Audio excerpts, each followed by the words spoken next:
Good morning. Good morning. I'm going to try to be quick, although I do have a fair amount of information I want to provide to you. This is kind of an exciting day for myself and for Janice and Mike and Jed and Becky and Troy.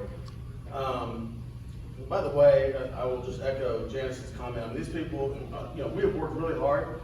I want to say also that we have tried to work with a sense of urgency.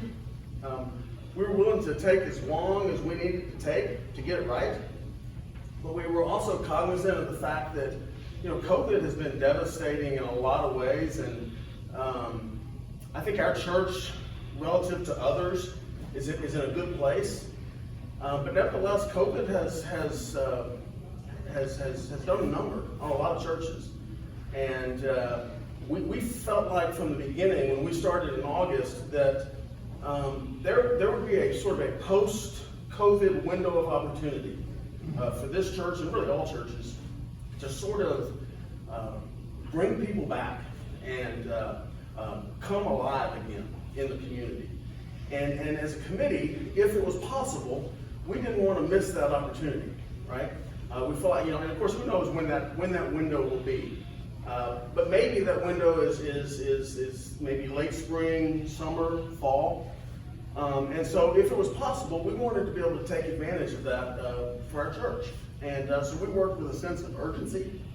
And I'm just very appreciative of the other people on the committee who put in a ton of work. And as you know, we began our work back in August. In September and October, we conducted a congregational survey. That was the longest survey I've ever seen in my life. Janice put that together. But I tell you what, and to be totally honest, I was like, God, good night, we did a survey that long. But that survey was amazing in terms of the information we were able to glean. In September and October, we conducted that congregational survey. We used the information to put together a church profile, to decide which qualities we were looking for in a pastor, which qualities you were looking for in a pastor, and to create a job description that would hopefully seek those types of candidates out. We listed the position in late November, first with the UCC, and then partly to cast a wider net, and because there weren't just a whole lot of UCC applicants, we listed with several other online platforms as well.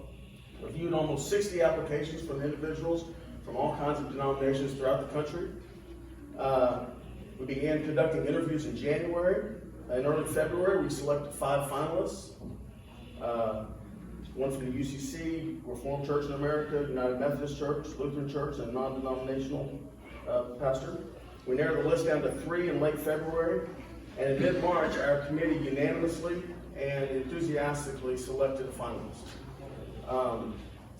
Throughout this process, we've been in regular contact with Reverend Campbell Lovett, who's the interim conference minister for the South Central Conference of the UCC.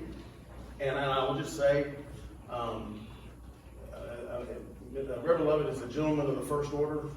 He could not have been more informative and helpful and patient with us. Gave us a ton of great information that we relied on, and so we're very appreciative of that. After we made our selection, we informed Reverend Lovett.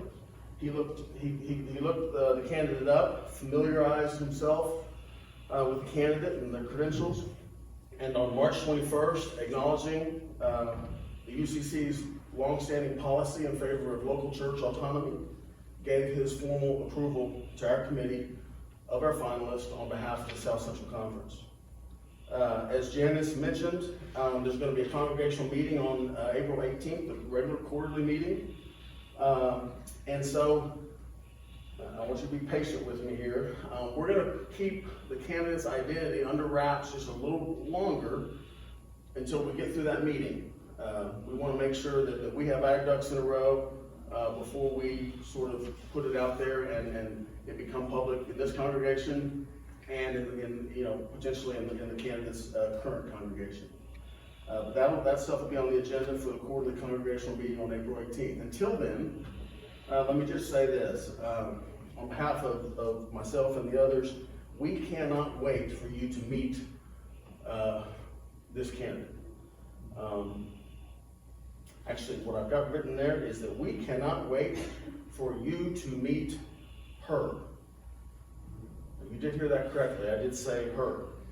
When you meet her, we believe that you will immediately recognize that she's not just a she, she's a pretty darn dynamic she. That became evident to us as we conducted our interviews. She's got small town roots. She'll be comfortable in a place like Zeal, Texas.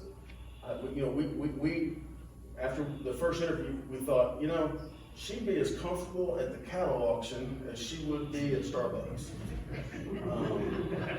And more importantly, though, as between those two groups of people, the people at cattle auction and in Starbucks, they'd be equally comfortable with her.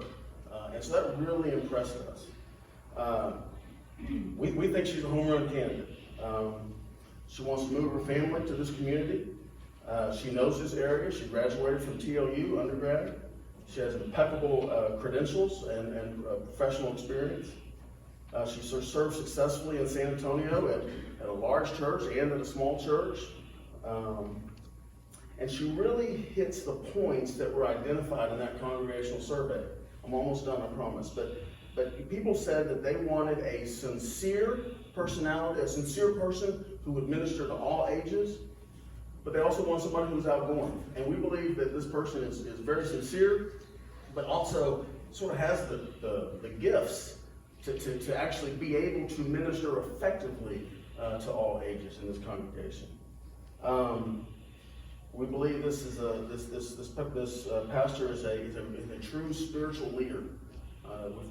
We sense that there was depth there, and that impressed us. She's a talented speaker.